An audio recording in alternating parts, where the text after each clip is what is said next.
Bismillahirrahmanirrahim. Assalamualaikum warahmatullahi wabarakatuh.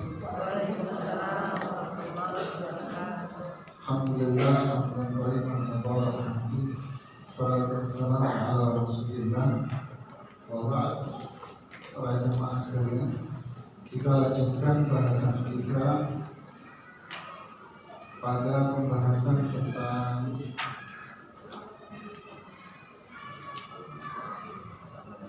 sholat sunnah ya. Pada pembahasan tentang sholat sunnah, hari ini kita masuk pada bahasan sholat sunnah setelah wudu.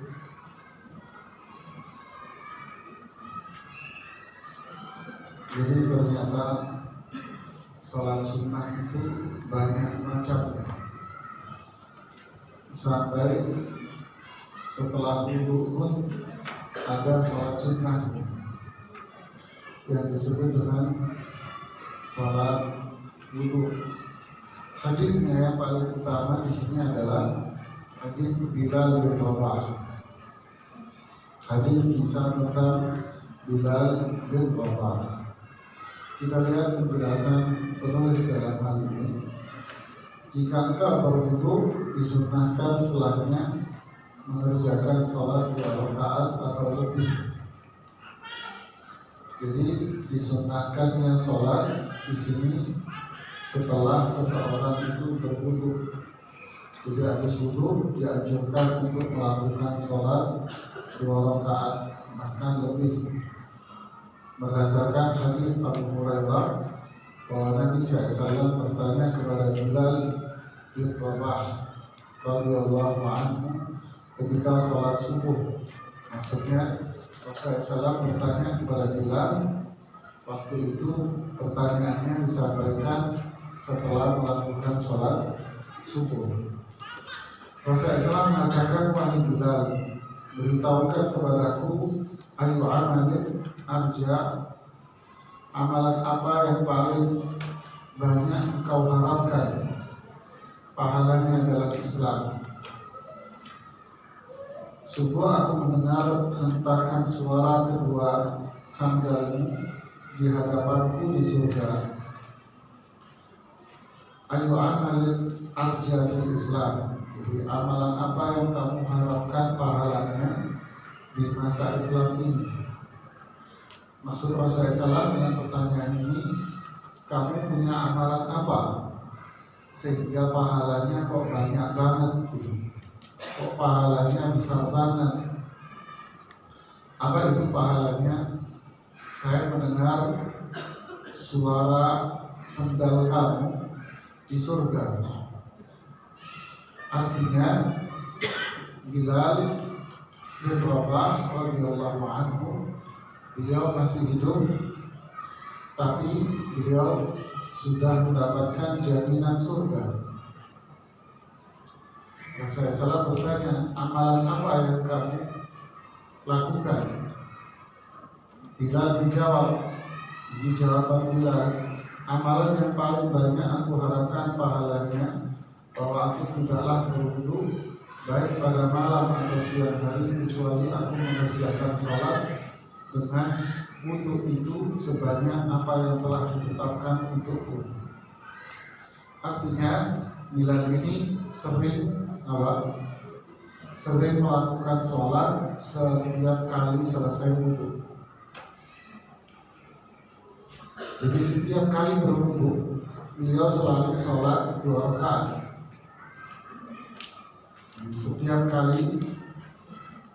kali Bilal berwudu beliau selalu sholat berapa rakaat? Bisa 2, bisa lebih, karena beliau mengatakan apa? Sebanyak apa yang telah ditetapkan untukku. Artinya apa? Ya seenak saya, semaunya saya. Bisa 2 rakaat, bisa 4, bisa lebih. Kapan wudu yang setelahnya beliau sholat itu? Ya pokoknya setelah wudu. Bisa wudunya malam, bisa wudhunya pagi, bisa wudhu siang, sore, pokoknya setiap kali berwudhu beliau senantiasa sholat 2 rakaat atau lebih. Hadis ini ada beberapa pelajaran buat kita ini. Pertama, ternyata wudhu itu disyariatkan bukan hanya sekedar hendak sholat. Pahamnya kita, orang wudhu itu mau sholat. Ya, kalau ibu melihat seorang wudhu mau sholat, pokoknya mindset kita kalau melihat orang wudhu mau sholat, padahal tidak. Jadi wudhu ini ibadah yang berdiri sendiri. Wudhu itu ibadah yang berdiri sendiri. Maksudnya kita dianjurkan untuk memperbanyak wudhu. Mau sholat, nggak sholat, pokoknya dianjurkan untuk memperbanyak wudhu. Nah, seperti yang dilakukan oleh Bilal ini. Bilal ini sering wudhu siang, malam, kan Bilal bilang gitu tadi kan, malam, siang, dia selalu wudhu. Jadi pelajaran yang pertama adalah apa? Wudhu itu ternyata dianjurkan setiap saat, nggak harus mau sholat. Paham ini? Jadi memperbanyak wudhu. Ini ibadah yang mulia, dan ini ibadah yang kita tinggalkan sebetulnya. Ini amalan yang ditinggal. Kemudian pelajaran lain dari hadis ini, tentu pelajaran utamanya dari hadis ini apa? Dianjurkannya sholat setelah melakukan wudhu. Jadi ada pelajaran lain yang bisa kita ambil dari hadis ini.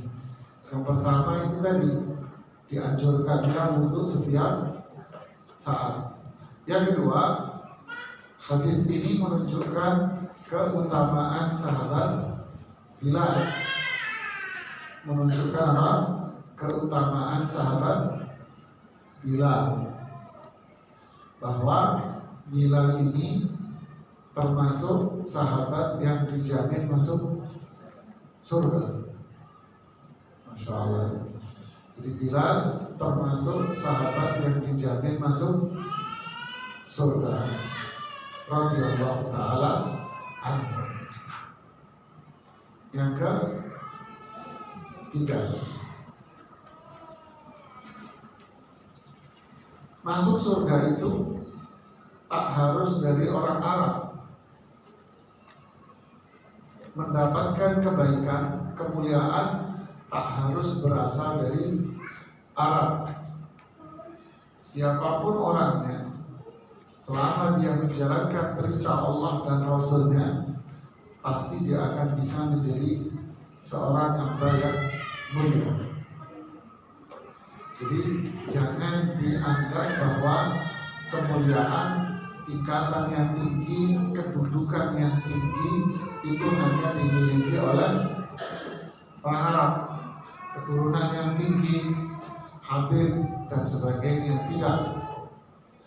Siapapun bisa mendapatkan kemuliaan yang tinggi, kedudukan yang tinggi dengan apa?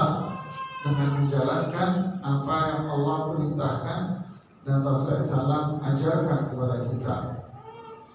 Kenapa bisa kita paham itu? Ya, karena Bilal bin Rabah itu bukan orang Arab, bahkan beliau berasal dari Habasyah, Afrika. Bahkan beliau berasal dari Habasyah, berkulit hitam pekat, mantan seorang budak maula istilahnya. Akhirnya beliau pun mulia.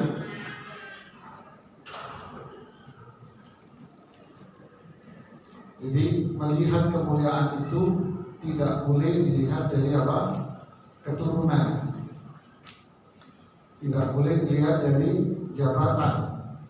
Tapi kemuliaan seseorang itu dilihat dari ketakwaan dan amal salehnya dia kepada Allah. Nomor berapa? 4 ya. Mereka jangan terus saya jelaskan. Yang keempat ya. Mereka yang mengatakan bahwa bid'ah itu ada yang baik, bid'ah hasanah. Mereka diantaranya dalil dengan perbuatannya Bilal ini. Bid'ah itu kan ada yang baik. Contohnya Bilal berbuat sesuatu itu nggak diajarkan sama Nabi, toh juga akhirnya itu dianggap apa? Baik. Bagi mereka yang nggak paham kaidah syar'i orang awam, dikasih tahu begini, manggut-manggut, oh iya ya. Memang kalau kita lihat secara begini saja ini tanpa mengandang dari kaidah syar'i yang lain, kita akan mengiyakan. Kenapa? Rasulullah SAW tidak tahu apa yang diperbuat oleh Bilal. Dia tidak.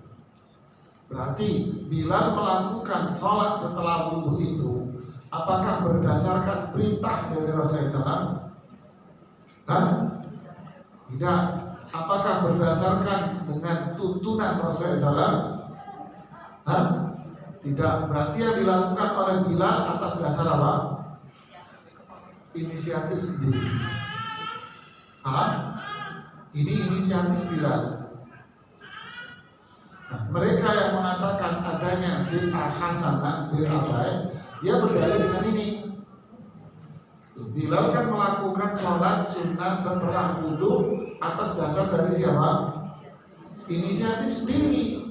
Berarti boleh dong orang melakukan perbuatan berdasarkan inisiatif sendiri. Nyambung nggak? Secara sekilas nyambung kan? Padahal ini ngawur. Belum saya jelasin. Padahal ini ngawur. Ngawur dari mana? Saya jelaskan pakai tulisan. Duduk di sini bau kue saya. Oh iya.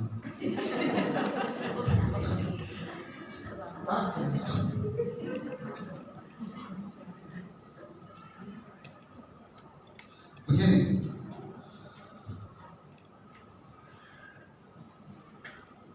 namanya sunnah. Sunnah itu apa? Sunnah itu kan segala sesuatu yang bersumber dari Rasulullah dianggap sunnah, yaitu yang bersumber dari Rasulullah.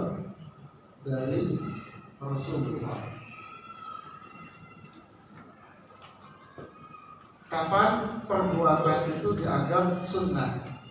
Bersumber dari, bukan sunnah menurut istilah fikih ya, bukan sunnah menurut istilah fikih, tapi sunnah menurut istilah umum, yaitu apa? Segala sesuatu yang bersumber dari Rasulullah SAW.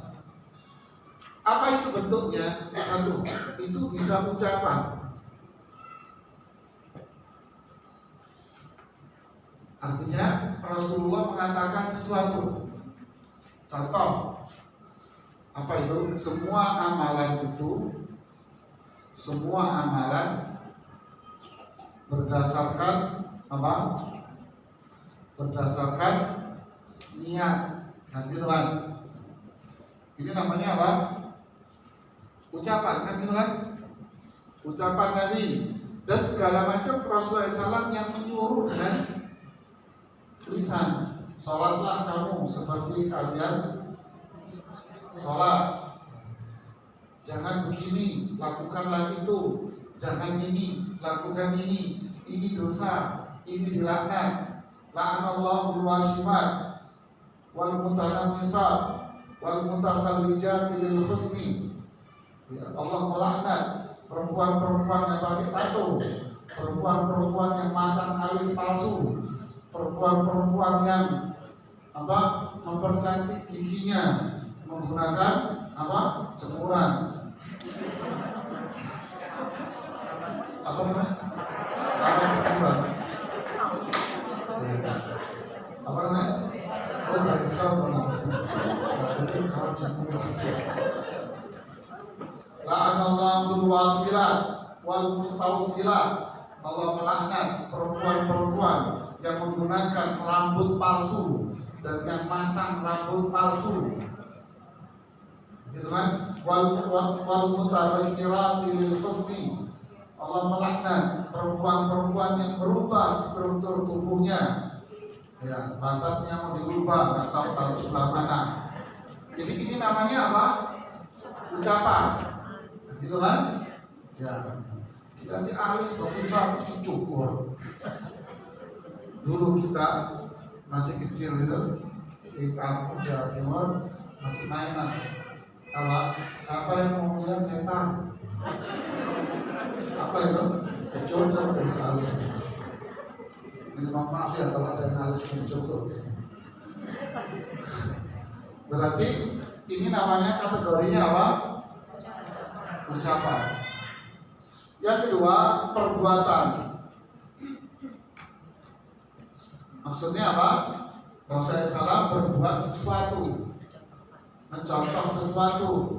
Saya melihat Rasulullah SAW sholat dengan meletakkan tangannya di dadanya. Jadi Rasulullah berbuat sesuatu, sahabatnya melihat, lalu sahabat yang apa? Menceritakan. Saya melihat Rasulullah begini, saya melihat Rasulullah begini, saya melihat Rasulullah begini. Paham?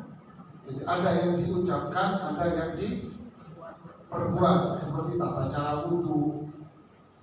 Utsman bin Affan berwudu. Selesai wudu, dia mengatakan, demikianlah saya melihat Rasulullah wudu. Demikianlah saya melihat Rasulullah wudu. Jadi beliau melakukan suatu wudu, sholat, haji, dia melakukan dilihat oleh banyak para sahabat. Jadi paham? Jadi apa yang diucapkan oleh Rasulullah SAW, apa yang diperbuat oleh Rasulullah SAW, berarti itu termasuk kategorinya apa? Sunnah. Yang ketiga, ketetapan.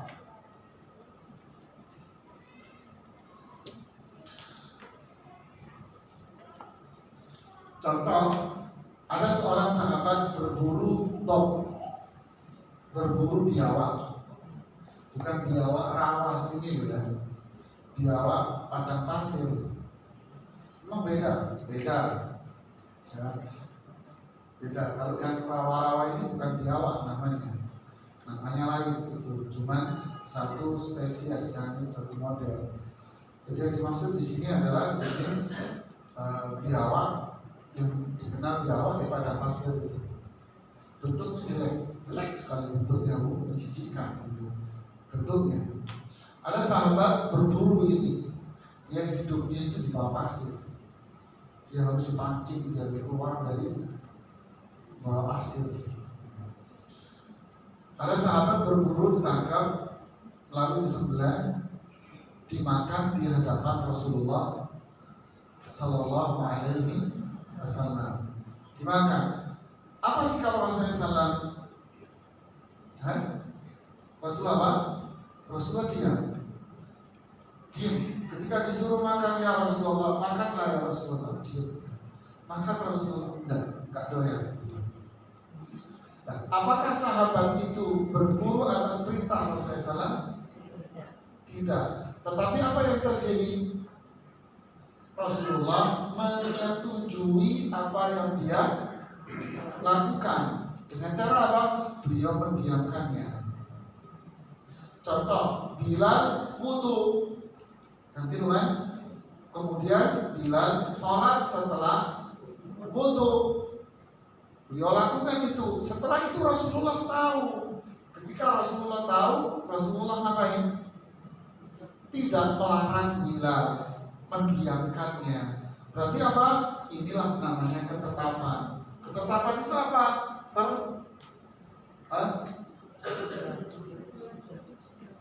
Persetujuan. Jadi ini apa ini? Perbuatan, ya perbuatan yang dilakukan sahabat di masa Rasulullah Sallallahu Alaihi Wasallam, dan beliau ngapain? Menyetujuinya atau membolehkannya.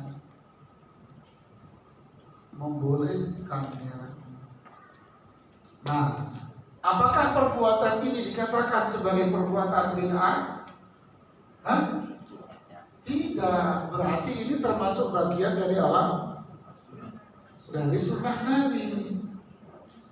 Salah, jangan difahami begitu. Itu bilang inisiatif sendiri. Kok aneh? Ya kan? Emang bilang hidup di zaman siapa? Kan gitu kan?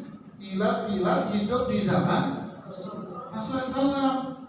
Apakah Rasulullah hidup di tengah-tengahnya? Hidup di tengah-tengahnya. Berarti kalau Rasulullah hidup di tengah-tengah, berarti masa wahyu itu masih berjalan tidak? Masih. Andai apa yang diperbuat oleh Bilal ini salah, apakah Rasulullah mendiamkannya? Tidak, pasti Rasulullah akan negur, melarang dengan terang, dengan jelas. Tapi apa yang diperbuat oleh Bilal disetujui oleh Rasulullah SAW, berarti itu sudah termasuk bagian dari apa? Sunnah Nabi. Termasuk sunnah, bukan bid'ah. Yang dilarang, umpama contoh, 3 orang laki-laki datang menemui Rasulullah SAW. Laki-laki mengatakan apa yang satu? Saya mulai hari ini akan sholat malam terus. Yang satu, yang kedua bilang saya akan berpuasa terus. Yang ketiga, saya akan menjauhi perempuan, saya nggak mau menikah. Apakah disetujui oleh Rasulullah SAW? Didiamkan? Enggak, malah marah beliau, ditegur dan diingatkan.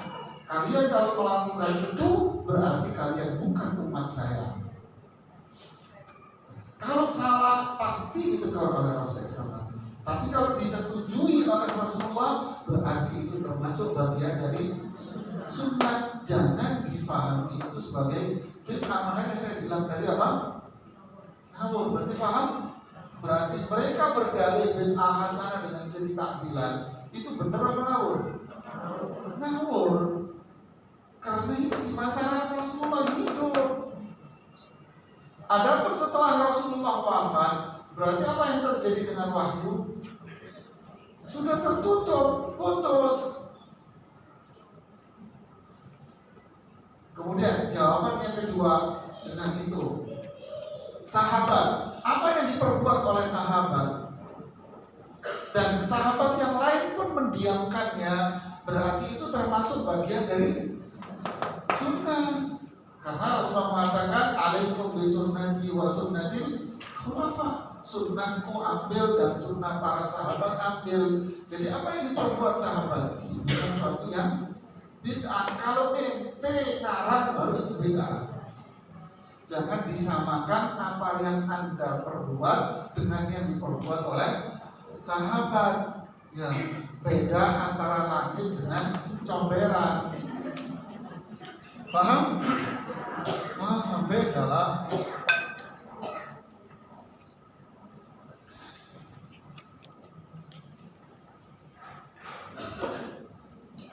Jadi ini pelajaran yang bisa kita ambil dari cerita sama Bilal bin Rabah.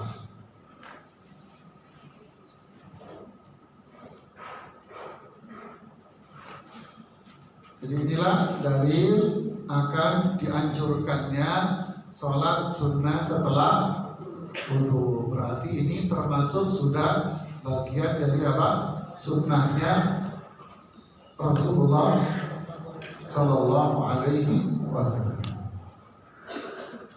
Paham sampai sini, Ibu?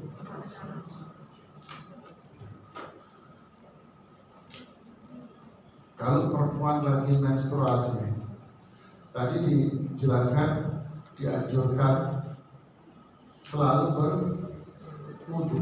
Bagaimana jika dia dalam kondisi menstruasi?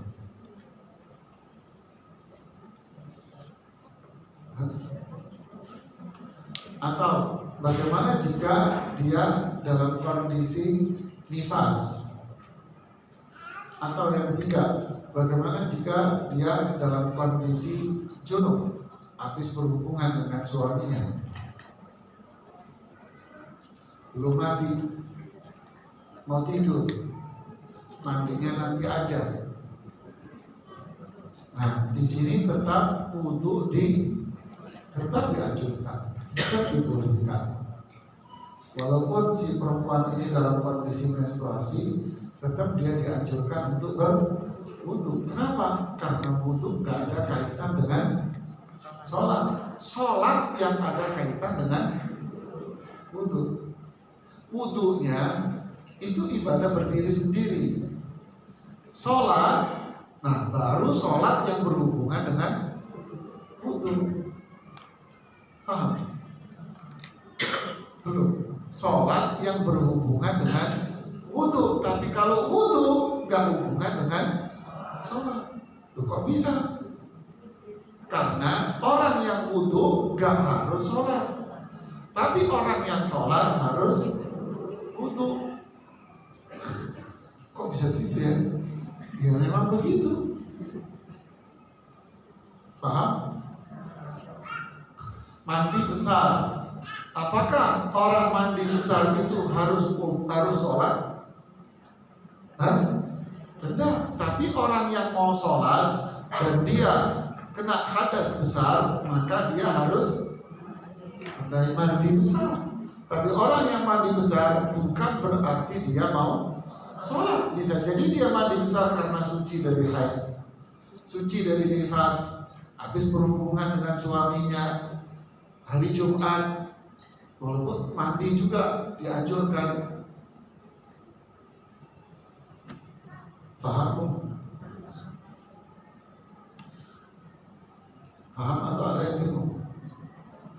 Oke. Kita lanjutkan berikutnya, sholat tahiyatul masjid. Tahiyah itu apa? Tahiyah itu pembuka masuk masjid. Jika engkau memasuki masjid, disunahkan mengerjakan sholat 2 rakaat sebelum duduk. Ini pendapat kebanyakan para ulama. Bahwa sholat tahiyatul masjid ini hukumnya sunnah. Nah, ini baru sunnah istilah fikih. Sunnah istilah fikih. Kalau sunnah istilah fikih itu artinya apa? Adiknya wajib, abangnya itu wajib, adiknya sunnah. Jadi perintah tapi tidak harus. Jadi kalau dikerjakan ya dapat pahala. Ya. Dasarnya apa? Hadis ini, idza dakhala ahadukumul masjidah fala yajlis hatta yusalliya raka'atain. Jika salah seorang di antara kalian masuk masjid, janganlah dia duduk sebelum mengerjakan sholat 2 rakaat. Ini sholat tahiyatul masjid. Kapan? Nah, ini menarik. Kapan?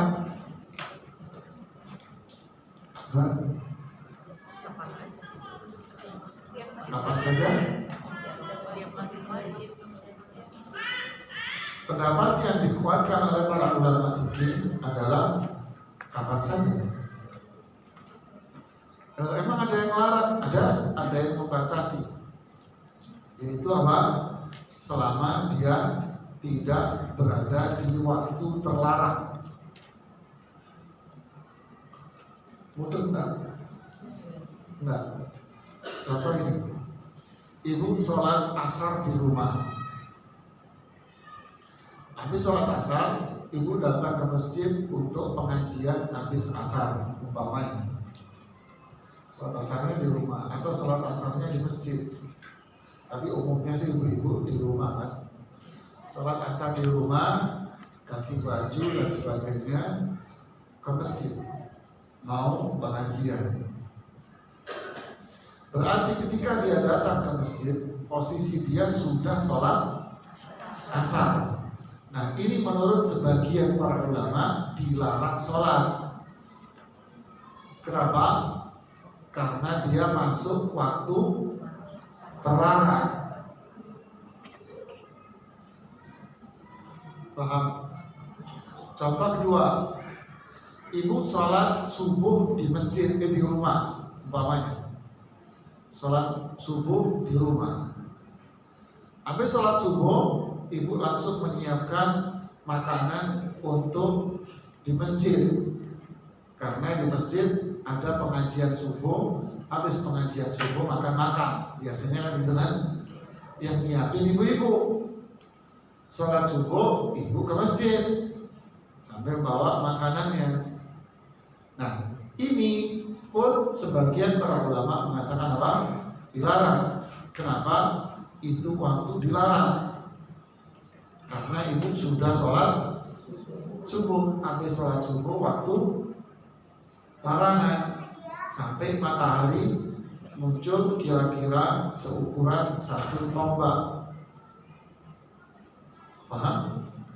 Ini pendapat sebagian para ulama. Tapi pendapat yang sahih, pendapat yang kuat adalah nggak apa-apa, kapan saja terserah. Walaupun itu waktu yang dilarang. Jadi kalau dua contoh tadi nggak apa-apa, masuk sholat.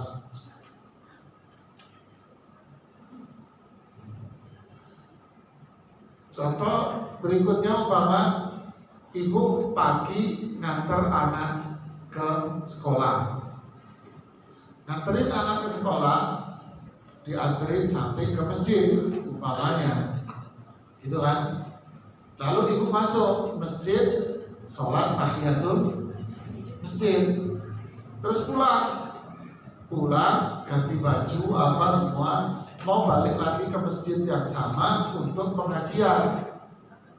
Masuk lagi masjid, sholat sunnah tahiyatul masjid lagi, iya, nggak apa-apa.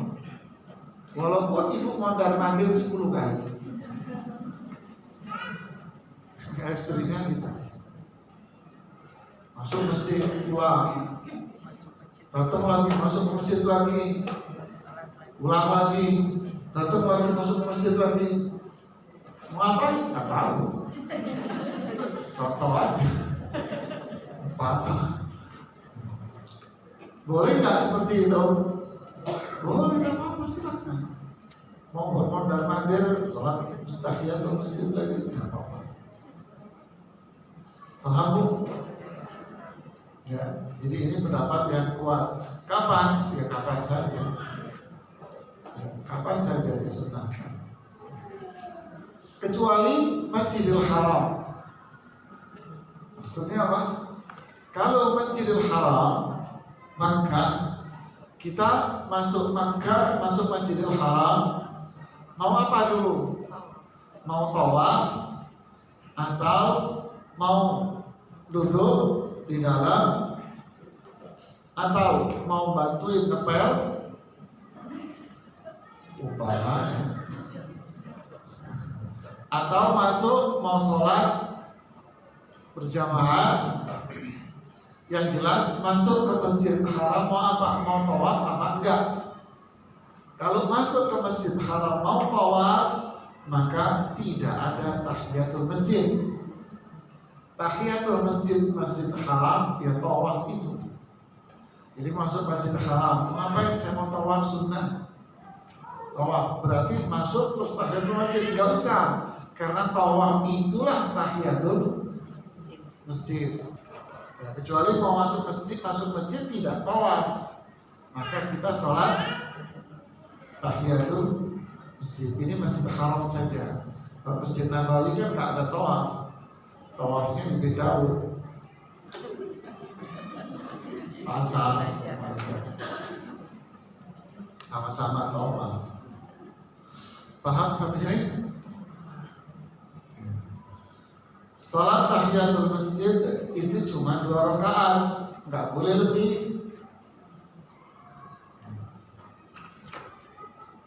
Yang berikutnya, salat taubat bagi orang yang melakukan dosa. Orang yang tergelincir dan melakukan perbuatan dosa dan tidak ada seorang pun yang selamat dari perbuatan dosa, hendaknya segera bertaubat. Lihat kata segera bertaubat dan kembali kepada Allah. Allah Subhanahu Maha Pengampun atas segala dosa dan Maha Penerima taubat. Jadi si fulan atau si fulanah ini, mohon maaf ya, contohnya ekstrim. Si fulanah ini berbuat zina, ketemu di reuni sama mantan pacarnya dulu di sekolah, kampus. Mulailah dia chattingan, WA, dulu chattingan, sekarang WA ketemuan, terjadilah perzinahan. Setelah berbuat zina, baru sadar, Allah kasih hidayah dia, menangis dia, menyesal dia, taubat dia kepada Allah. Maka saat itu pun dia harus dianjurkan untuk melakukan sholat taubat. Saat itu dia diharuskan untuk bersegera melakukan apa? Sholat taubat. Paham? Adapun yang banyak di masyarakat, ibu-ibu ada pengumuman, besok kita adakan sholat taubat. Jangan mau, Bu. Kenapa? Emang gue habis maksiat? Jadi kadang itu kan nggak ada angin lesus, nggak ada gunung meletus, tidak ada gempa bumi, nggak ada. Kok tiba-tiba ngadain sholat taubat? Dia bilang, mohon maaf ibu, saya nggak habis maksiat. Jadi sholat taubat itu dianjurkan kapan? Saat dia melakukan dosa besar dan dia ingin bertaubat, maka dianjurkan untuk melakukan sholat taubat. Bu lagi sholat, Bu? Iya, lagi sholat taubat nih. Memang ibu habis ngapain? Nggak ngapa-ngapain. Ya pengen aja sholat taubat. Belum, bukan begitu caranya. Jadi setelah si fulan melakukan maksiat, maka dianjurkan bersegera melakukan sholat taubat. Paham itu? Jadi sholat taubat ini ada momennya. Momennya apa? Ya setelah habis dia berbuat maksiat. Sama pula sholat istikharah. Bu ngapain Bu? Sholat istikharah. Wah, sholat istikharah ada apa Bu? Gak ada, kepengen aja sholat istikharah. Anaknya di jidatnya. Jadi ini ada momennya. Kita sholat istikharah muncul kenapa? Karena ini. Bu lagi ngapain Bu? Saya lagi sholat gerhana. Loh emang gerhana? Kagak sih, kepingin aja ngeliat bulan. Wah, anak di jidatnya. Jadi ini sholat yang ada apa? Momennya gitu. Pikir sholat istikharah mau ngapain gitu kan? Mau milihin suaminya, pasangannya pas gitu. Kita paham Bu ya? Jadi sholat taubat itu disyariatkan, dianjurkan kapan? Setelah dia berbuat maksiat. Apa dalilnya? Disebutkan dari Abu Bakar As-Siddiq radhiyallahu anhu, beliau berkata, aku mendengar Rasulullah SAW bersabda, tidaklah seseorang melakukan dosa Lihat ini redaksi hadisnya, perhatikan ya. Perhatikan. Tidaklah seseorang itu berbuat dosa, lalu dia berdiri. Maksudnya berdiri itu apa? Bukan. Lalu dia berdiri berwudu. Loh, sholat belum wudu dong. Maksudnya apa? Apa? Lalu dia berdiri, bangkit. Maksudnya apa? Meninggalkan maksiatnya. Lihat, saya ulangi lagi. Tidaklah seseorang melakukan dosa lalu dia berdiri. Jadi maksudnya apa? Meninggalkan maksiatnya. Jadi habis berbuat maksiat terus ditinggalin. Setelah itu apa? Langsung dia ke kamar mandi berwudu, mengerjakan sholat, lalu memohon ampun kepada Allah, melainkan Allah pasti mengampuni dia. Jadi habis berbuat maksiat, lalu dia sadar bahwa ini dosa besar, ini maksiat, ini berakibat pada neraka. Sadar dia, langsung ditinggalkan semua kemaksiatan. Kemudian dia sholat menghadap Allah 2 rakaat, lalu dia meminta ampun, berdoa, istighfar, pasti Allah akan ampuni walaupun dosanya sejagat gedenya. Kemudian dia membaca ayat walladzina idza fa'alu fahishatan aw zalamu anfusahum dzakarullah fastaghfiru lidzunubihim. Dan juga orang-orang apabila melakukan perbuatan keji yaitu zina atau menganiaya diri sendiri, maksudnya maksiat. Jika seseorang itu berbuat zina atau maksiat-maksiat yang lain, dosa-dosa besar yang lain, lalu dia mengingat Allah, takut kepada Allah, lalu dia istighfar agar Allah mengampuni dosa-dosanya, pasti Allah akan ampuni dosa dia. Hadis riwayat Imam Tirmidzi, Abu Daud, Ibnu Majah. Hadis ini dilemahkan oleh sebagian para ulama dan sebagian lain menilai hadis ini hasan sedang. Wallahu a'lam. Tapi salat ini disunnahkan oleh para imam madhab yang 4 itu. Paham? Kapan waktu mengerjakan sholat taubat? Sama dengan yang tadi. Jadi pendapat yang kuat berarti apa? Kapan saja. Kapan saja. Walaupun itu dia berada di waktu yang terlarang. Loh kok bisa? Ya karena ada sebab. Sebabnya apa? Ya maksiat ini sebabnya. Kemudian yang ke-8, sholat setelah tawaf di Ka'bah. Sholat setelah tawaf di Ka'bah. Wattakhidhu min maqami Ibrahim musalla. Dijadikanlah makam Ibrahim itu sebagai musalla. Maksudnya apa? Tempat sholat. Kapan? Setelah tawaf. Disebutkan secara sahih dalam hadis Jabir tentang kisah hajinya Nabi SAW, bahwa beliau mengerjakan sholat 2 rakaat setelah melakukan tawaf di belakang makam Ibrahim. Dalam sholat tersebut beliau membaca surat Al-Ikhlas dan Al-Kafirun. Telah disebutkan dalam pembahasan waktu-waktu yang terlarang untuk sholat, bahwa sholat 2 rakaat ini bisa dilakukan di setiap waktu, termasuk waktu-waktu yang dilarang. Jadi kapan saja, yang jelas apa?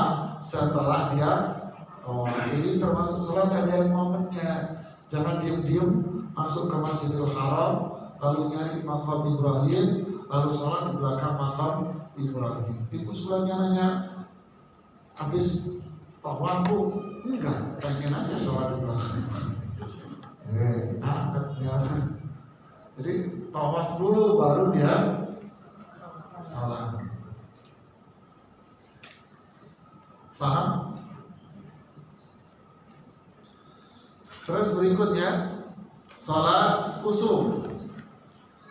Nah ini yang kita sering dengar dengan sholat gerhana. Ketahuilah wahai saudariku muslimah, gerhana matahari dan gerhana bulan termasuk tanda-tanda kekuasaan Allah. Jadi gerhana ini nggak ada kaitan dengan kejadian-kejadian yang di bumi. Gerhana yang pertama terjadi itu persis setelah wafatnya Ibrahim. Siapa Ibrahim?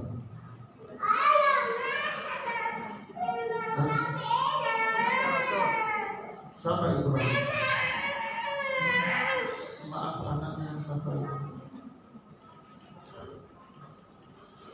Siapa Ibrahim? Putra dari Rasulullah Sallallahu Alaihi Wasallam. Rasulullah punya anak laki-laki? Hah? Ada. Siapa sih yang putra laki-laki? Qasim, Abdullah, Ibrahim. Jadi putranya Rasulullah SAW itu Qasim, Abdullah, Ibrahim. Makanya beliau dipanggil dengan panggilan apa? Abdul Qasim, bapaknya Qasim. Qasim Ibrahim, Qasim sama Abdullah itu dari siapa? Istri beliau Khadijah. Qasim sama Abdullah dari Khadijah. Sedangkan Ibrahim dari Maria Al-Qibtiyah. Maria Al-Qibtiyah Mesir.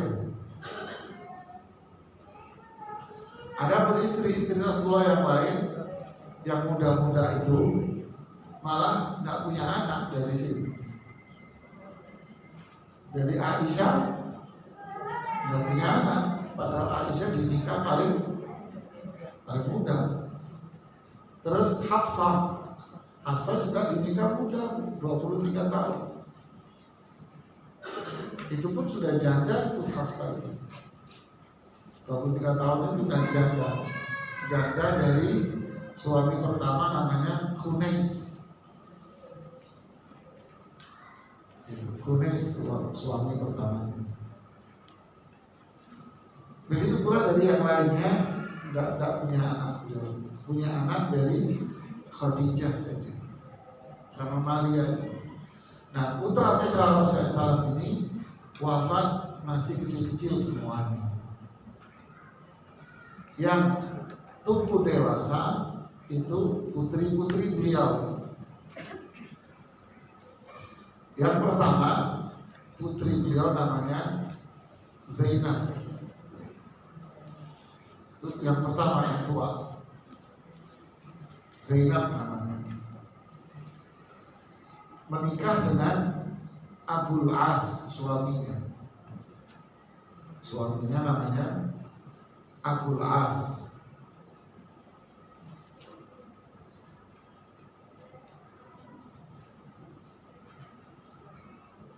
Yang kedua Ruqayyah.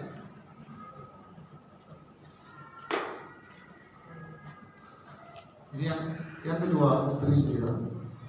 Ya setahun dah masa putri keluarga kita nggak tahu. Ruqayyah putri Rasulullah SAW yang kedua, menikah 2 kali. Yang pertama suaminya namanya Utbah bin Abu Lahab.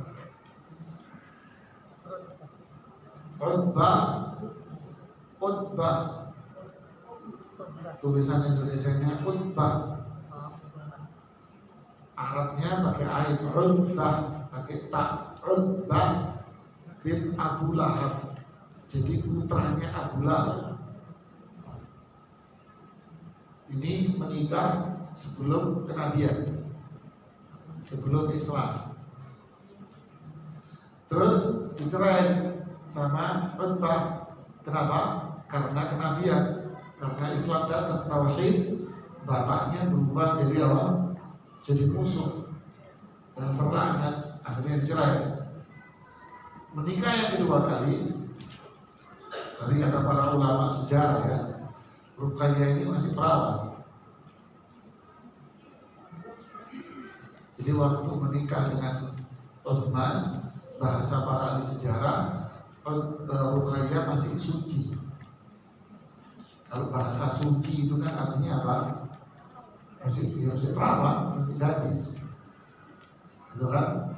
Nah, Allah selamatkan, Allah berikan kemuliaan kepada Ruqayyah, sehingga ini mohon maaf ya, ini bahasa para ulama.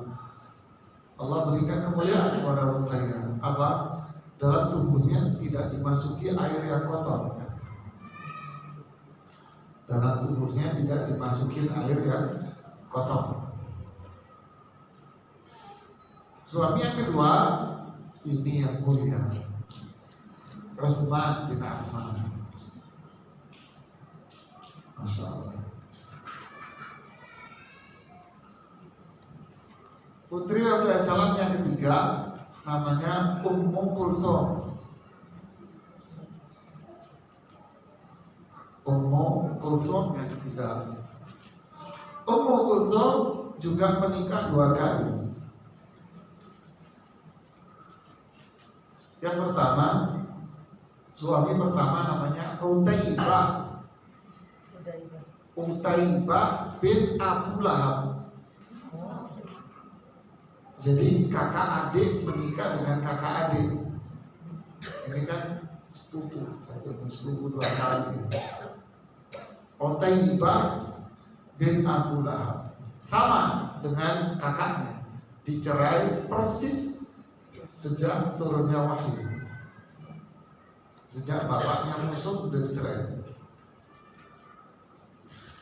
Suami yang kedua sama Ummu Kulthum adalah Utsman bin Affan. Kok bisa? Ruqayyah wafat tahun kedua Hijriah. Ruqayyah wafat tahun ke-2 Hijriah saat perang Badar. Setelah wafat, Rasulullah SAW nikahkan Ummu Kulthum dengan Utsman.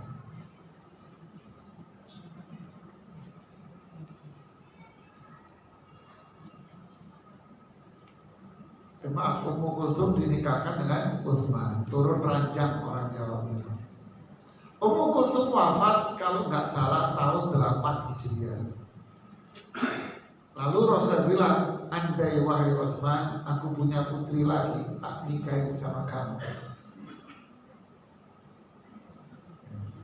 Zainab wafat tahun 9 Hijriah. Jadi ketiga putri Rasulullah SAW ini wafat di masa Rasulullah SAW dan sudah menikah semua.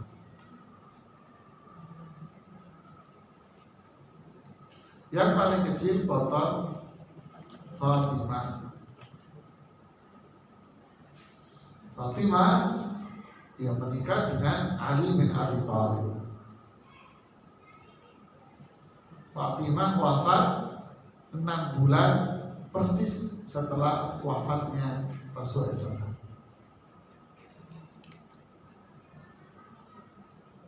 Nah, inilah putri-putri Rasulullah Sallallahu Alaihi Wasallam.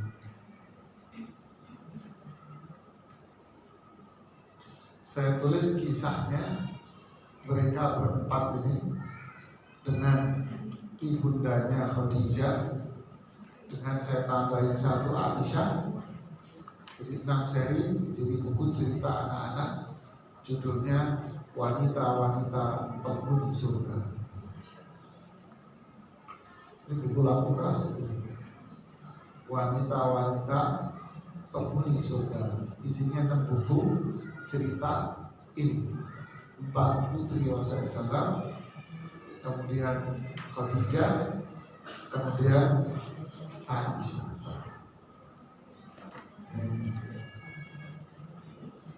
Subhanallah, lihat ceritanya 6 orang ini bu. Oh, akan melihat profil surga. Zainab itu cinta mati sama Abul As. Itu sangat romantis sekali keduanya. Jadi waktu nikah Abul As masih musyrik, masih musyrik. Terus gimana? Gak serumah. Ini kan syariat belum turun masalah hukum pernikahan, apa kan belum turun. Abul As masuk Islam, kalau nggak salah setelah perang Badar, artinya setelah Ruqayyah wafat.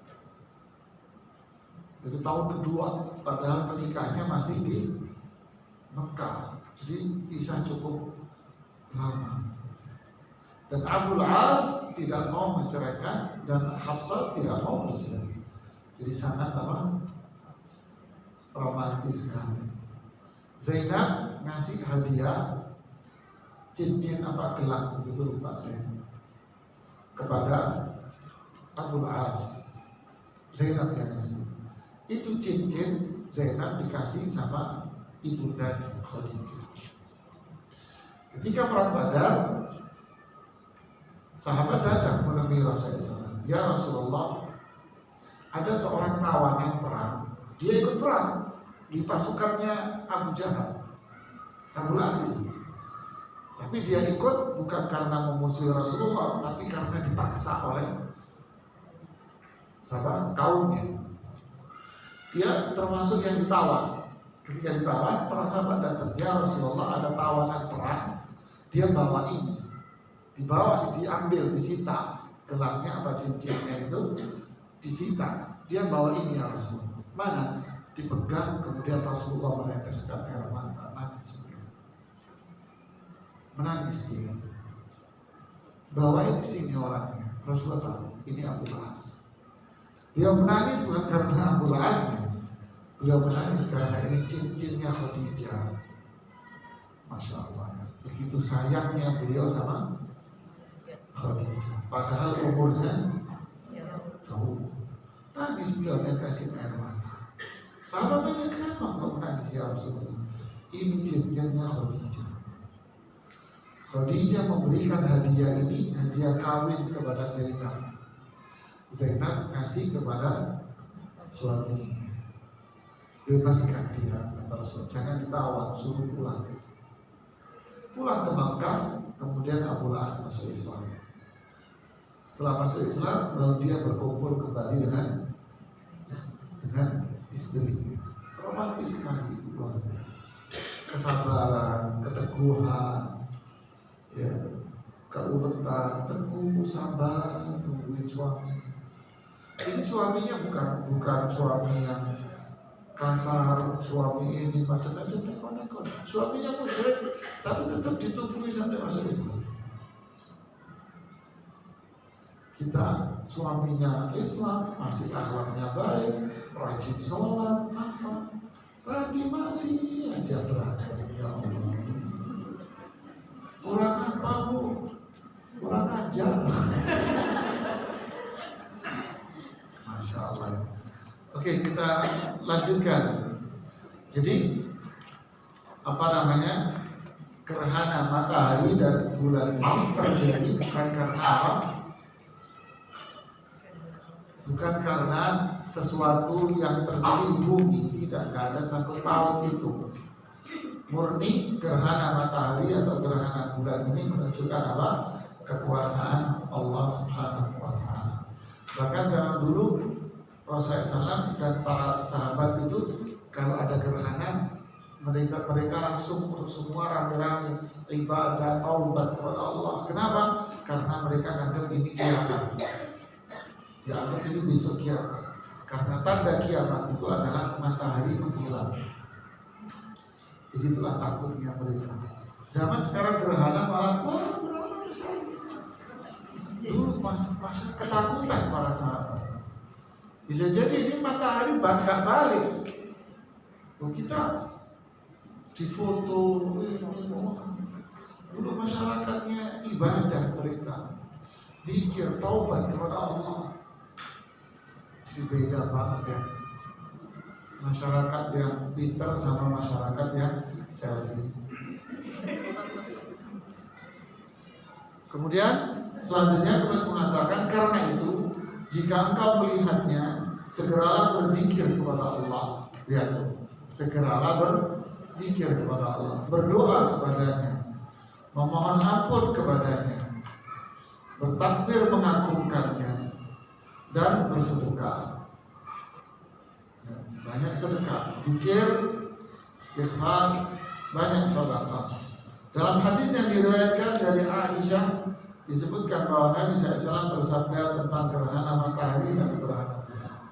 Fa idza ra'aitum dzalika fad'ullaha wa kabbiru wa sallu wa tasaddaqu.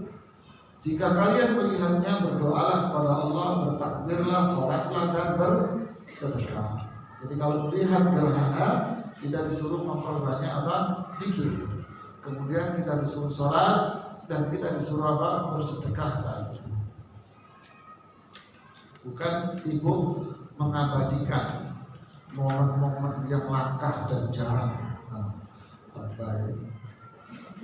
Salat kusuf hukumnya sunnah muakkadah, artinya sunnah yang dikerjakan oleh Nabi bagi laki-laki dan wanita. Lebih utama jika dikerjakan secara berjamaah, meskipun boleh juga dikerjakan sendiri-sendiri.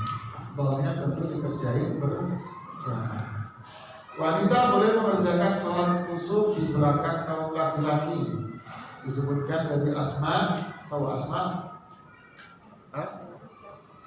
Asma ini putrinya Abu Bakar As-Siddiq. Abu Bakar As-Siddiq punya anak cewek. Pertama Asma, yang menikah dengan Zubair bin Awam. Masya Allah. Ini ceritanya merinding. Asma ini kata Rasulullah apa? Sabuknya Asma saja itu bernilai surga. Sabuknya doa, ikat pinggangnya Asma itu harganya surga. Masya Allah. Cewek model apa ini? Aduh, luar biasa. Suaminya namanya Zubair bin Awam. Siapa Zubair bin Awam? Laki-laki yang pertama, termasuk laki-laki pertama yang dijamin surga. Termasuk laki-laki pertama yang dijamin surga. Yang Umar bin Khattab mengatakan, satu Zubair bin Awam sama dengan 1000 pasukan Romawi. Apa orangnya? Satu Zubair bin Awam bisa mengalahkan 1000 pasukan Romawi. Jadi kalau ada 1000 pasukan Romawi, cukup ngirim siapa? Zubair satu. Habis dikali. Kok bisa? Nggak tahu. Ini suaminya. Masya Allah. Kemudian putrinya Abu Bakar yang kedua sama Aisyah. Siapa suaminya? Rasulullah Sallallahu Alaihi Wasallam. Luar biasa ini Abu Bakar As-Siddiq. Lihat menantu-menantunya. Putri beliau yang ketiga namanya Ummu Kulthum. Ini biangnya beda-beda ya. Biangnya lain-lain. Ya. Kalau Asma biangnya namanya Kutailah, ibunya. Kalau Aisyah ibunya lupa saya. Ummu Kulthum anak yang ketiga. Dari ibu namanya Asma juga. Janda dari Ja'far bin Abi Thalib. Siapa Ja'far? Sahabat yang kedua tangannya putus waktu perang, lalu tangannya diganti sayap sama Allah di surga. Istrinya dapat apa? Dapat pahala surga karena ikut menyiapkan peralatan perang buat suaminya. Ini keluarga wis luar biasa, surga semua. Punya anak namanya Ummu Kulthum. Suaminya pemuda yang dikatakan oleh Rasulullah SAW, siapa yang ingin melihat wajah penghuni surga, kamu lihat wajah pemuda ini. Siapa dia? Menantunya Abu Bakar As-Siddiq. Namanya Talhah bin Ubaidillah. Inilah keluarganya Abu Bakar As-Siddiq, putri dan menantunya. Allahu Akbar.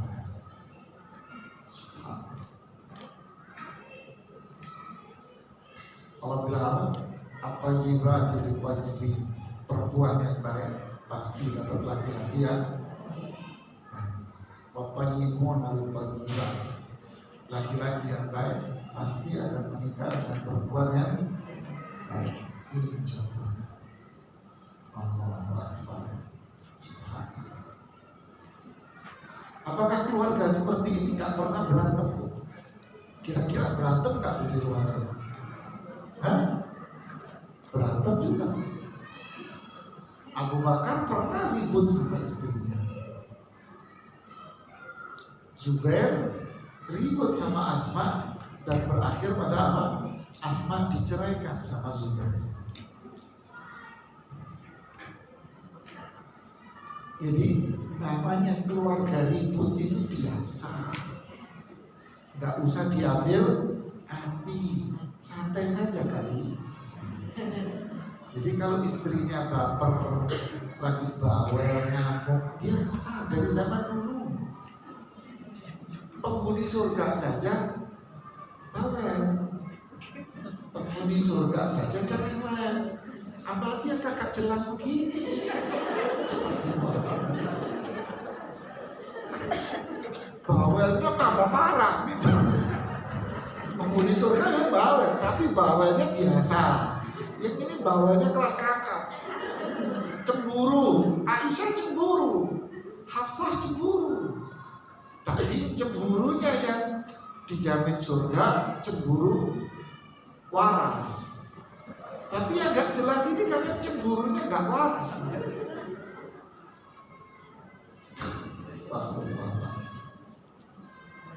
Ada perempuan begini, ya biar kita dapat banyak faedah. Ustaz, saya mau cerai aja sama suami saya.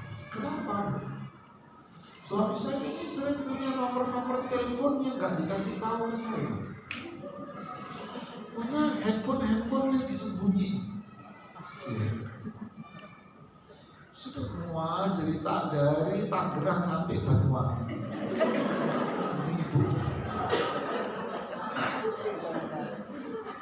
Saya pulang pengajian malam-malam, ya sambil jok mobil saya senderin, kaki saya selonjorin, ya ngomong aja gitu kan.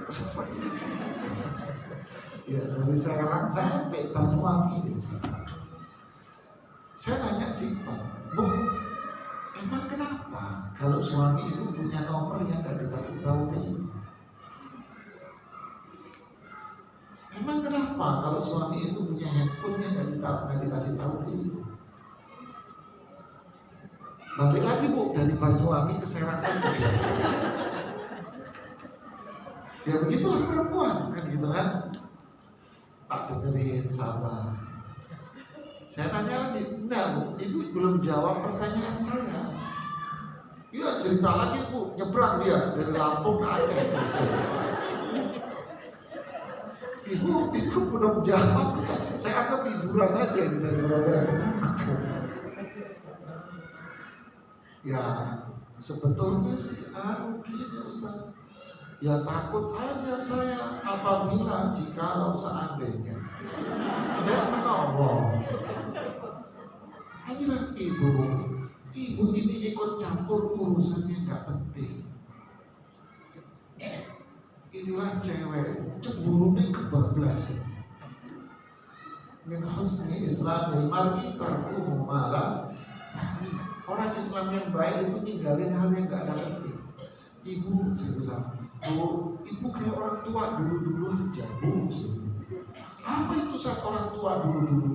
Orang tua dulu itu gak ada istilah kepo. Gak ada orang tua dulu itu kepo.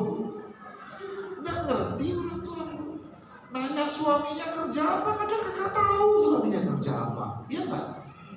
Coba tanya mbah-mbah yang dulu. Mbah suaminya kerja apa?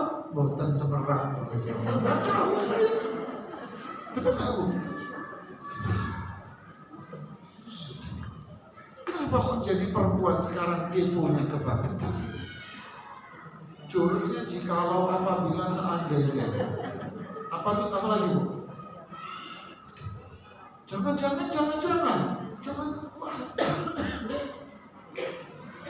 Memang zaman dulu perempuan zaman Aisyah juga cemburu, Hafsah juga cemburu.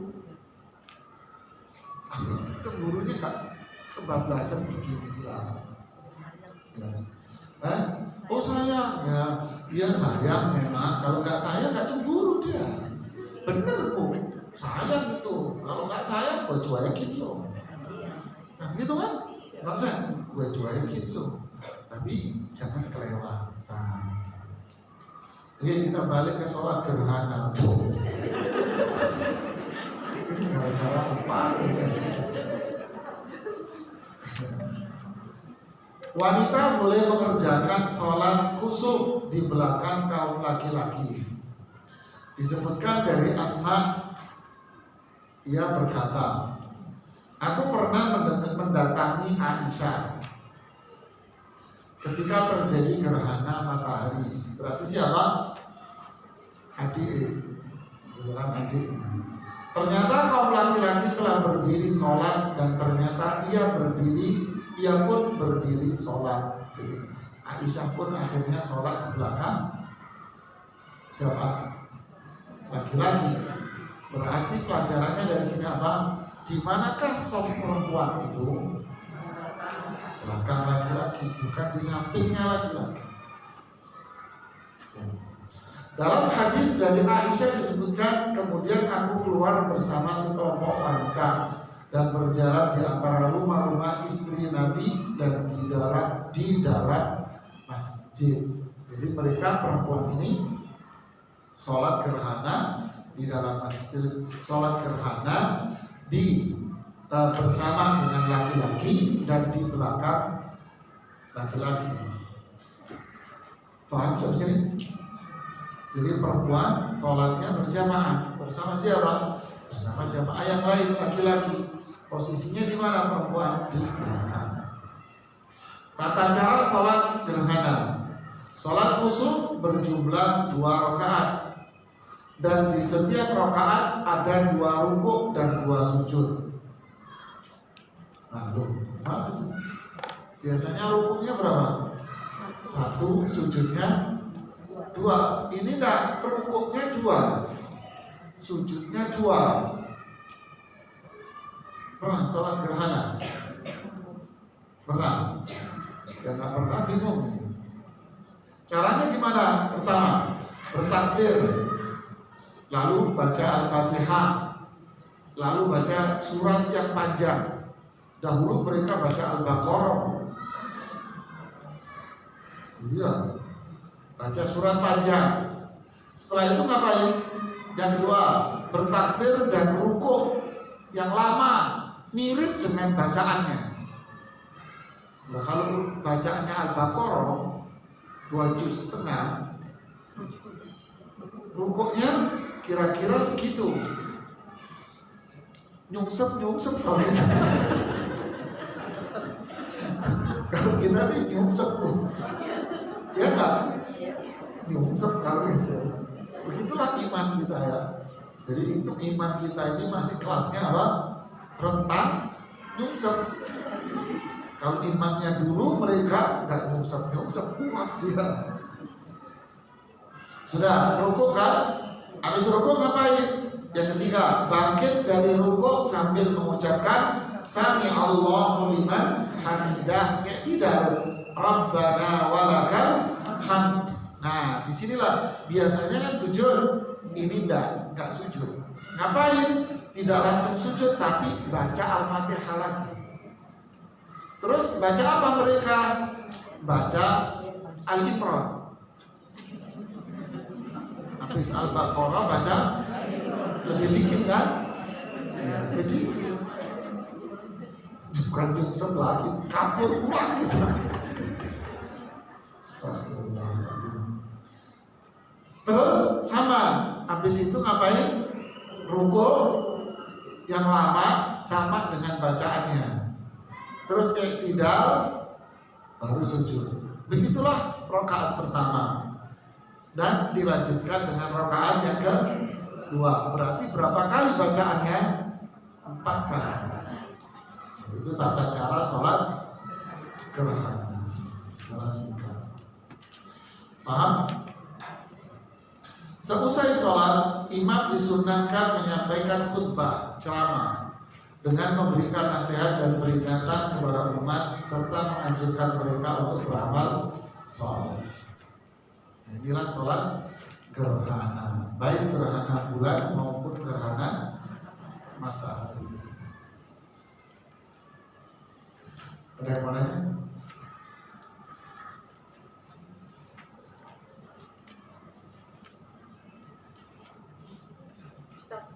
Ya. Kalau kita berwudu masuk masjid, kita cara berwudu.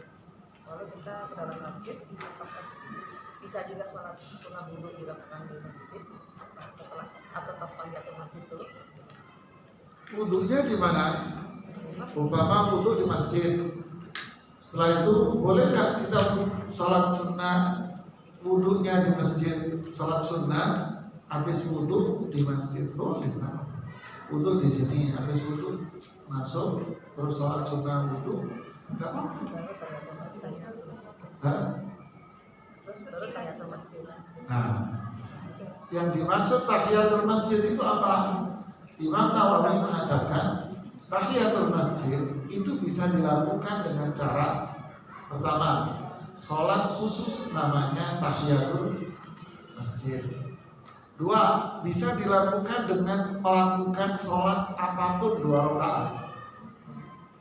Itu juga termasuk kategorinya sholat tahiyatul masjid. Bisa qobliyah, masuk masjid ini belum wudu, mesti wudu dulu. Habis wudu naik ke atas. Dia sholat apa? Niatnya sunnah wudu, atau dia mau double, Ustaz saya mau perbanyak sholat, boleh nggak? Boleh. Berarti yang dilakukan pertama apa? Masuk tahiyatul masjid karena itu pembuka. Habis tahiyatul masjid dia sholat sunnah wudu, nggak apa-apa, double. Oh habis itu dia mau sholat duha, bangun lagi sholat duha lagi dia. Berapa sholat duha? Boleh 2, boleh 4, boleh 6, boleh 8. Gitu ya.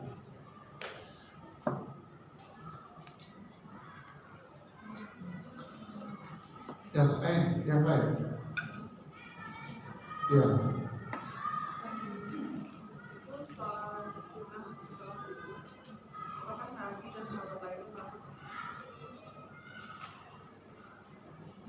Apakah sahabat lain melakukannya? Wallahu a'lam. Saya tak tahu. Hadisnya yang kita dengar cuma hadis dari siapa? Bilal saja. Ya. Saya cari ibu ya. Sambil silakan yang lain nanya.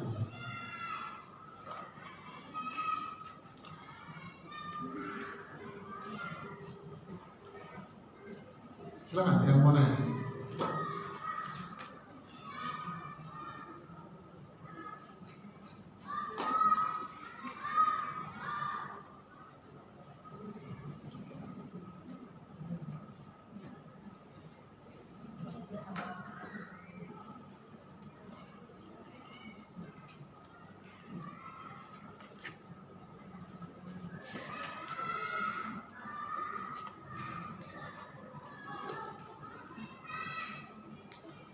Hah?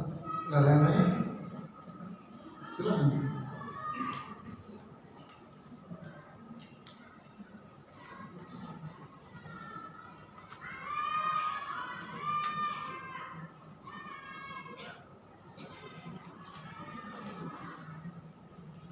Ya, ada beberapa hadis selain dari kisah Bilal tentang keutamaan sholat sunnah setelah wudu. Di antaranya hadis riwayat Imam Muslim, Rasulullah SAW bersabda, "Ma min ahadin yatawadda fa yuhsinu wudu'a wa yusalli rak'ataini yuqbilu bi qalbihi wa wajhihi alaihima illa wajabat lahu jannah." Tidaklah seseorang itu berwudu lalu dia memperindah wudunya, kemudian dia sholat 2 rakaat dengan hati dan wajahnya, melainkan surga akan menjadi tempat buat dia. Nah, berarti pelajarannya apa? Berarti apa yang dilakukan oleh Bilal di catatan ini disetujui oleh Rasulullah SAW, bukan hanya disetujui, malah diucapkan, dianjurkan oleh Rasulullah masuk pada ranah yang pertama, yaitu apa? Ucapan. Kemudian pelajarannya lain, jika Rasulullah SAW mengucapkan ini, pastilah Rasulullah SAW melakukannya, mengerjakannya. Ada hadis lain dari Bukhari Muslim, diriwayatkan Bukhari Muslim dari Utsman bin Affan, "Man tawadda'a nahwa wudu'i hadza." Siapa yang berwudu seperti wuduku ini, tsumma qama faraka'a rak'atain, kemudian dia salat 2 rakaat, la yuhaddits fihi ma nafsa, dia tidak ngobrol, tidak berbicara, Allah akan ampuni dosa-dosa dia yang lampau. Berarti disyariatkan kapan? Setelah dia melakukan wudu. Nah ini artinya Rasulullah SAW melakukan petunjuk ini, dan pula pasti para sahabat mengikuti Rasulullah SAW. Para ulama mengatakan boleh menggabungkan antara sunnah wudu dengan sholat wajib atau sunnah rawatib. Ya, digabung. Kenapa? Innamal a'malu binniyat. Karena 2 rakaat wudu tidak harus dilakukan secara sendiri. Nah, contoh itu tadi, masuk masjid wudu, lalu naik masuk, wudu dulu masuk, lalu sholat 2 rakaat. Sholat 2 rakaatnya ini sholat apa? Ya kan? Dia mau gabungin itu, sholat tahiyatul masjid, terus sholat habis wudu. Nah, ini dibolehkan oleh para ulama. La ba'sa an yajma', digabungin nggak apa-apa. Jadi dilakukan 2 rakaat untuk wudu dan untuk tahiyatul masjid, boleh. Tapi kalau mau ngelakuin satu-satu, ya nggak apa-apa. Ini fatwa dari Lajnah Ad-Daimah. Kata Lajnah Ad-Daimah, "Idza tawadda'a al-muslim wa dakhala al-masjid ba'da adzan adh-dhuhri."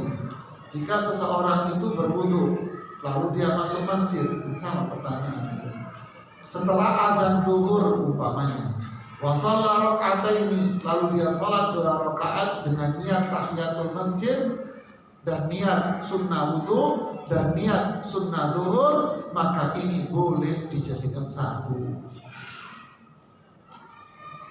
Paham? Jadi ini boleh dijadikan satu. Apa dasarnya? Innamal a'malu binniyat. Tentu yang lebih baik adalah apa? Dipisah-pisah. Ini baik.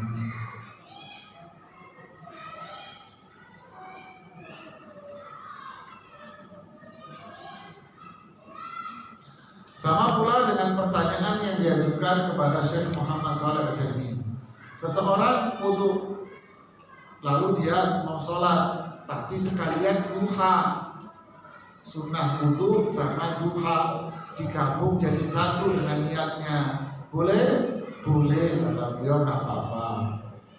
Yasih li'anna sunan takunu maksudan bidzatiha, karena sholat-sholat sunnah itu ya jadi satu memang, kata beliau. Begitulah pandangan para ulama secara singkat di fatwa-fatwa ini. Berarti Rasulullah SAW mengerjakan, sahabat mengerjakan. Kenapa? Karena setelah itu Rasulullah menyampaikan sunnahnya dalam bentuk apa? Ucapan. Ya, yang lain ada pertanyaan? Oh iya, pertanyaan. Kalau kita tiba di masjid, ada yang menyapa kita, apakah kita bersalaman dahulu atau sholat dahulu? Nah, kalau ibu masuk ke masjid lalu ada yang negor, ya nanti sapa aja dulu. Ada yang salaman, ya salaman. Tapi jangan ngobrol dulu. Ngobrol dulu, oh, gimana bu? Oh iya. Terus pergi ke Bogor, habis Bogor balik lagi ke Jakarta, terus habis itu baru sholat. Enggak, bukan jangan gitu. Disapa, ya dijawab. Salaman, ya dijawab. Ada yang mengucapkan salam, ya dijawab salamannya. Habis itu sholat sunnah, habis sholat sunnah barulah.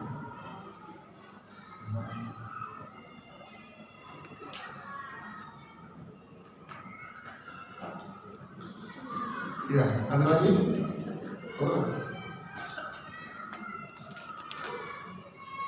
Bagaimana cara sholat taubat bagi orang yang melakukan dosa yang sudah lama karena belum tahu caranya?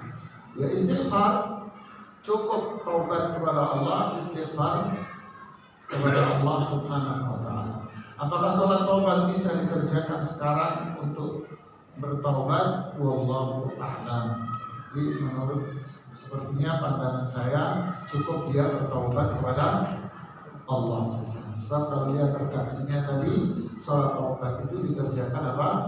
Ketika seseorang itu berbuat maksiat. Dulu dia maksiat gak sadar, lalu itu dosa besar. Sekarang dia sadar bahwa itu dosa besar. Ya bertaubat aja kepada Allah Subhanahu wa Ta'ala atas dosa-dosa yang dulu dia lakukan. Makanya kita dianjurkan untuk senantiasa apa? Istighfar kepada Allah agar Allah mengampuni semua dosa-dosa kita. Ada lagi yang mau tanya? Ya silakan.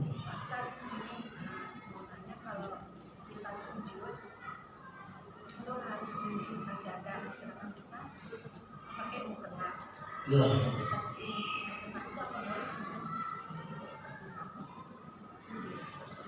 Yang ibu maksudkan apa dari pertanyaan ini? Ini sujud harusnya kita ini sajadah. Karena kan kita kalau di atas. Ya. Begini, penjelasan dari Syekh Muhammad Shalih Al-Utsaimin, beliau membedakan antara sesuatu yang menempel pada diri kita dengan sesuatu yang menempel di tanah, lantai. Yang menempel di lantai itu karpet, sajadah, lalu kita sujud di atas sajadah atau sujud di atas karpet, itu boleh, karena itu sesuatu yang terpisah pada diri seseorang. Dalilnya apa? Rasulullah dan para sahabat sujud di atas pelepah kurma. Rasulullah SAW sujud di atas pelepah kurma. Adapun kalau seseorang sujud lalu terhalang oleh pecinya seperti ini, ya, kemudian sujudnya di sini terhalang oleh peci, atau terhalang dengan mukenanya, antara dahinya ini dengan tempat dia sujud terhalang sesuatu. Di sini Syekh Muhammad Shalih Al-Utsaimin mengatakan ini hukumnya makruh. dimakruhkan dengan cara yang seperti ini. Kenapa? Karena kita disuruh oleh Rasulullah SAW untuk bersujud langsung dahi dengan tempat sujud. Umirna anas juga ala sab'ati a'dhum. Kita disuruh sujud langsung sujud dengan 7 anggota tubuh. Apa itu diantaranya? Dahi kita langsung nempel ke tempat sholat. Nah ini tempat sholat kan pakai alas karpet, pakai sajadah juga, berarti kan nggak nempel juga dengan tanah atau nggak nempel dengan lantai. Jawabannya karena itu munfasil, sesuatu yang terpisah. Satu yang terpisah boleh. Rasulullah SAW terpisah, beliau sujud dengan di atas pelepah kurma, nggak apa-apa berarti. Tapi kalau yang nempel di badan kita itu yang dimakruhkan, berarti harus disingkat biar sujudnya langsung di mana? Di dahinya situ. Nah, begitulah ya.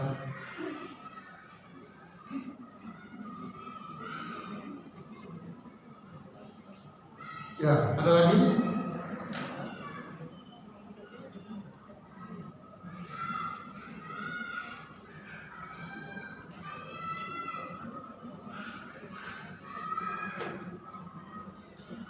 Ya, begitulah kembali ke sholat taubat tadi. Penjelasan para ulama mengatakan sebab disyariatkan sholat taubat itu apa? Terjadinya maksiat, baik dosa besar maupun dosa kecil. Kapan dia melakukannya? Wajib alaihi an yatub minha fauran.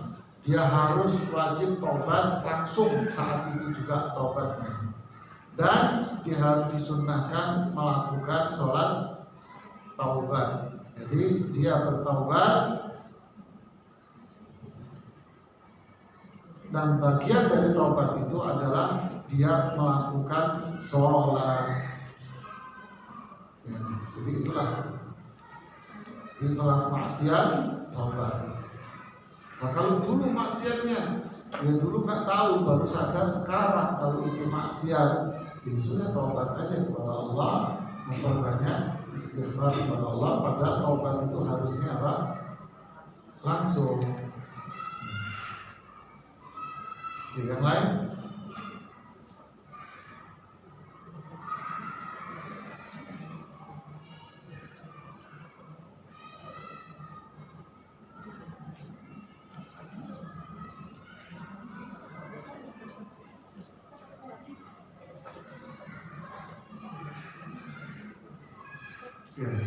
Bagaimana kalau seorang muslim wanita yang baru menggunakan hijab, baru menutup aurat, apakah perlu juga melakukan sholat taubat karena selama ini kan tidak bertaubat? Ya, perempuan selama ini ngablak,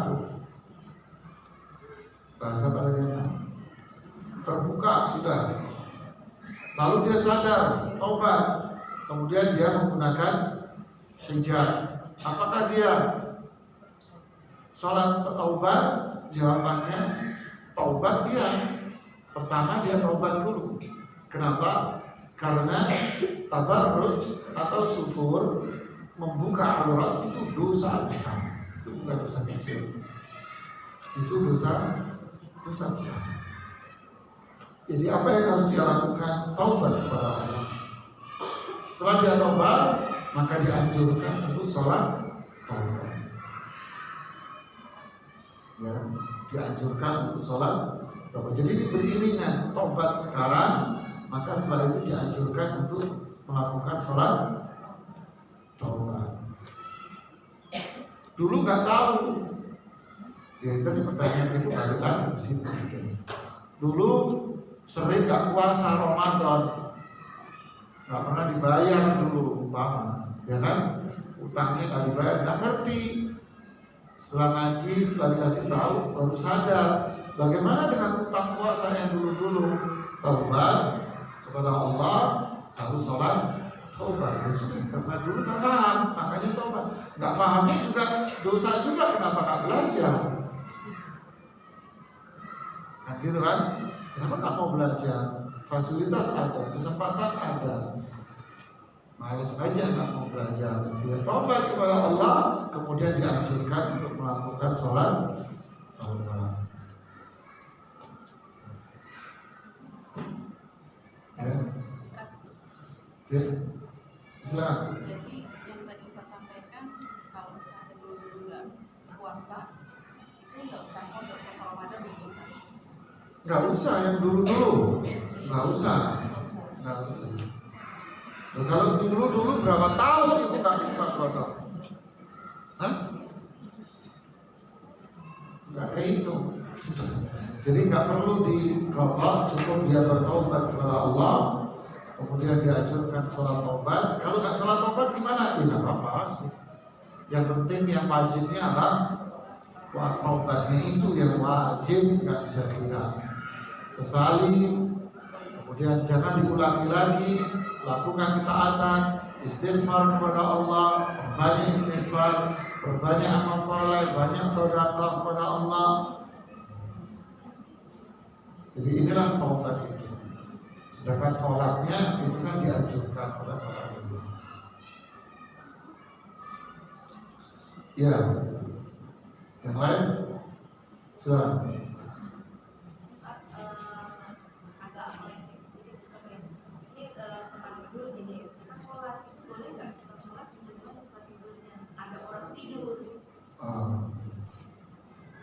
Boleh, nggak apa-apa. Kalau memang nggak ada tempat lain, nggak apa-apa. Kalau memang nggak punya ruangan lain loh ya, ruangannya cuma itu toh, ya nggak apa-apa.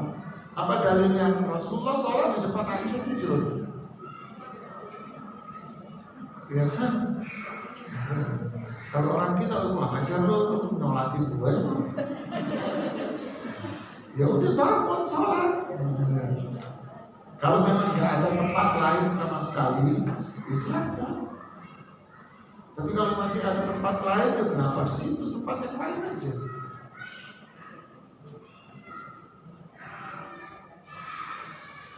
Ya, ada lagi?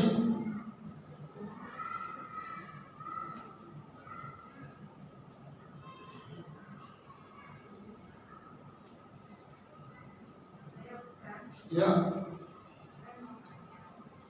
Ya, saya coba untuk jawab.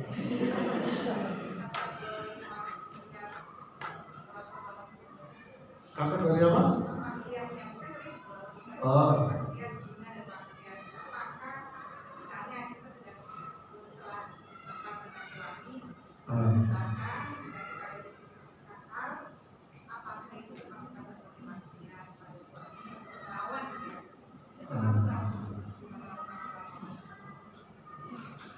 Sebenarnya ini simpel pertanyaannya, apakah ngelawan suami itu dosa besar? Jawabannya iya.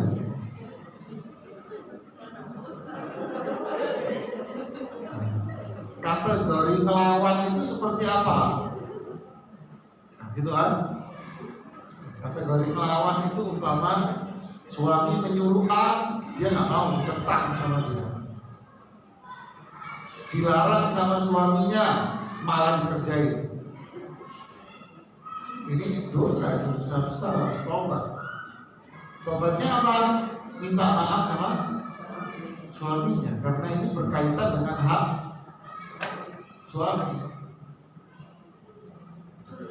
Disuruh ini nggak mau melawan, dilarang itu, malah dikerjain. Pokoknya apa yang diucapkan suami malah ditentang.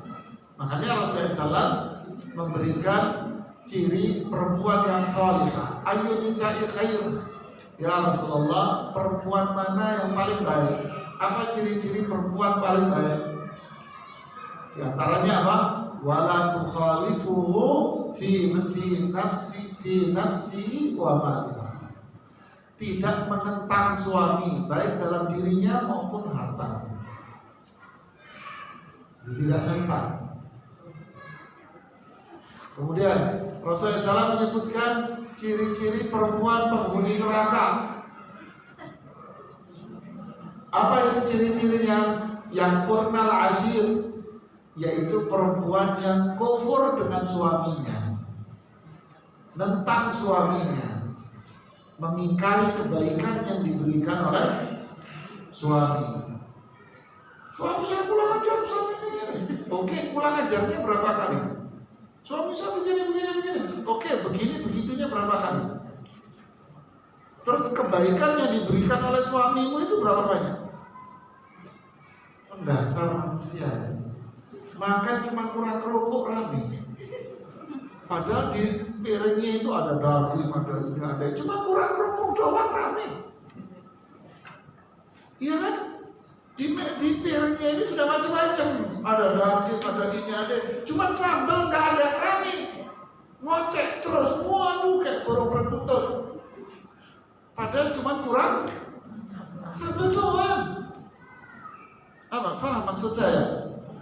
Ini orang sudah banyak berbuat luar biasa. Cuman baru salah 1, 2, 3, 4. Anda anggap seperti dia nggak punya kebaikan sama sekali. Waduh, buta nih mata ini memang. Mata hatinya bukan mata mata. Yakfurnal ashir wa yakfurnal ihsan. Dia akan menentang suaminya dan dia akan menentang kebaikan yang diberikan oleh suami. Andai suaminya berbuat baik setahun, salah satu saja habis itu kebaikan setahun. Itu tadi kurang kerupuk doang, ya Allah, rame, kurang sambel. Ya Allah, Anda nggak syukur dengan ini semua. Suamimu bukan malaikat yang turun dari langit, bukan. Sebagaimana istrimu juga bukan bidadari yang turun dari surga, bukan. Jadi jangan melihat orang itu dengan kesalahannya toh yang diprototin gitu. Kebaikannya astagfirullahaladzim, diumpetin, dilupain. Ya saya cerai sama suami. Kenapa? Malu gara-gara suamiku nyimpen nomor-nomor yang disembunyiin. La haula wala quwwata. Karena suamiku ini bohong, Ustaz. Bohong apa? Jangan lebay, Bu, jangan kelebayan. Jangan memandang orang dari sudut pandang apa? Salahnya. Saya juga ngomong sama laki-laki juga begitu. Karena ini pengajar ibu-ibu aja. Kalau pengajar laki-laki sama, Bu, kalian itu jangan melihat istri itu sudut, Pak, jangan melihat istri itu sudut pandang salahnya toh. Jangan. Satu perkara yang dilakukan oleh istri Anda itu tidak akan bisa menutupi. Tidak bisa dibayar dengan yang lain. Apa? Istrimu ngelahirin anak buat kamu itu sudah cukup. Itu sudah kebaikan yang nggak bisa Anda bayar, nggak bisa Anda nilai dengan apapun. Sudah. Kalau dia salah, wajar karena dia bukan bidadari dari langit. Begitu pun suamimu salah, wajar karena suamimu itu bukan malaikat. Jangan sok suci kita. Suamimu juga kentut, kalau kentut bau. Sebagaimana ibu juga kalau kentut bau, berlaku apa sih? Keteknya juga sama-sama bau. Nah, ada manusia yang bersih. Jangan anggap diri kita ini perfect. Ya. Melihat satu kesalahan terus seakan-akan padahal gajah di depan mata kita. Kenapa semut yang jauh terus kita urak-urak gitu, Bu ya? Kita salah-salahin terus. Sabar. Lihat kebaikan orang, sabar dari keburukan, lihat kebaikannya. Begitulah ibu. Biar tidak terjadi perbuatan dosa besar, menentang, melawan, mengingkari kebaikan. Kamu yang pelit, masya Allah pelit. Kata-kata gue bau, belum katanya pelit. Kerja sampai keringetan, kerja sampai ini, masih dikatain pelit aja. La haula wala quwwata illa billah. Hindarilah kata-kata lebay, Bu. Itu bahaya. Dosa besar itu dosa iya. Itu dosa besar. Ya. Terus caranya gimana taubatnya? Taubat sama Allah dan minta maaf sama suami Anda.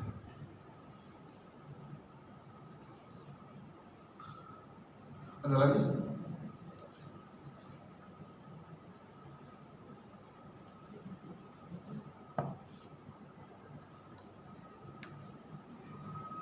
Sama Bu, kalau saya mau milih bapak-bapak juga begitu. Anda kalau pengen tahu berapa besar jasa istrimu itu, pengen tahu gimana caranya? Caranya ketika istrimu itu mau melahirin, Anda ikut masuk ke dalam.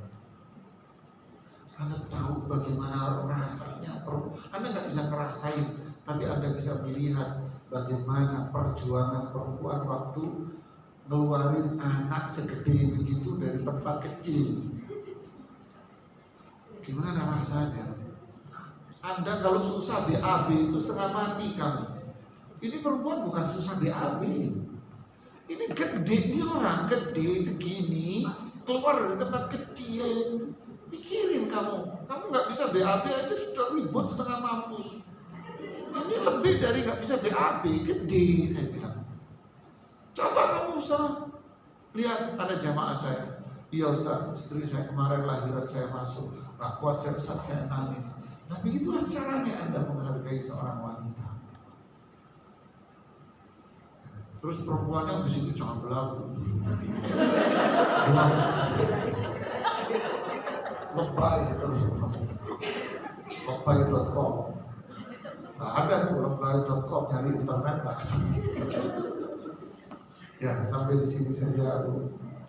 Semoga bermanfaat. Subhanallah wa bihamdihi, asyhadu an la ilaha illa anta, astaghfiruka wa atubu ilaik. Assalamualaikum warahmatullahi wabarakatuh.